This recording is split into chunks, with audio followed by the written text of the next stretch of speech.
Today's questioner asks, what's the easiest way to multitask? I feel like I need to clone myself. This probably isn't the answer you want to hear, but the truth is that what we often consider multitasking is actually rapid task switching.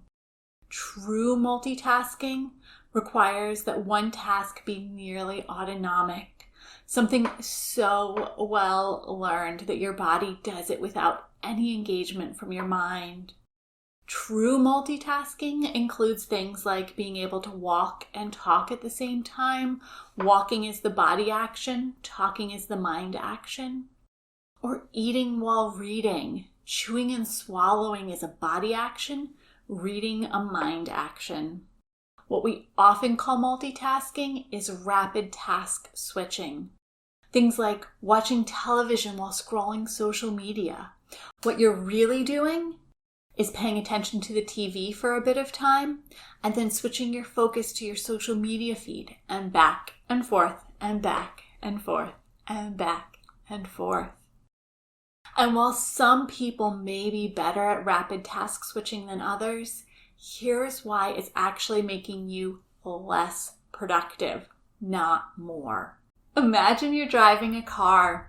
Every time you switch from one task to another, you have to slam on the brakes and go from forward to reverse or vice versa and get back up to speed. It takes time to slow the car down, shift directions, and then speed back up. While that can take as little as a few tenths of a second, the more complex the task, the longer it takes.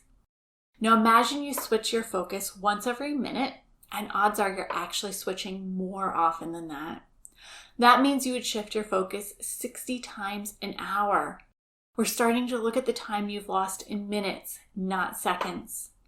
Multiply that out by a day, a week, a year. Add in more time lost if you're working on more complex tasks that require more time to slow down, change directions, and speed back up. And suddenly you start to understand why some experts cite 40% as the amount of productivity time people lose in multitasking. I'll add a link in the show notes below to a blog post where you can learn more about the issues with multitasking and how to start breaking yourself of the habit.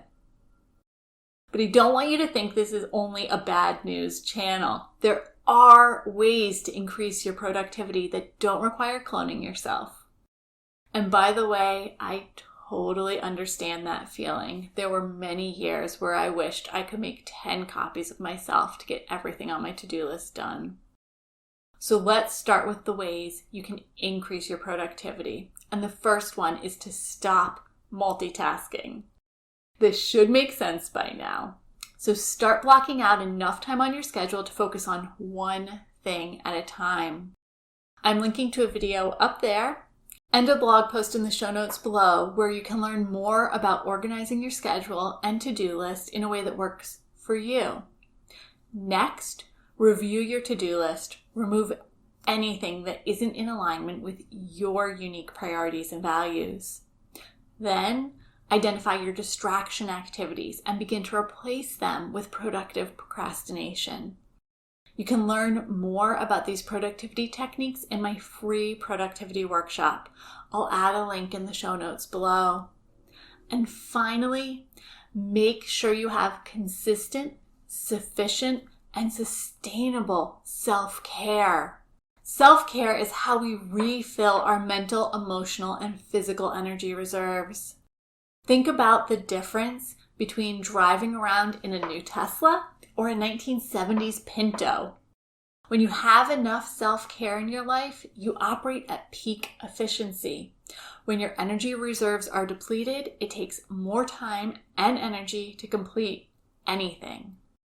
You can learn more about self-care and how to create a self-care routine that works for you and your life by downloading my free self-care toolkit.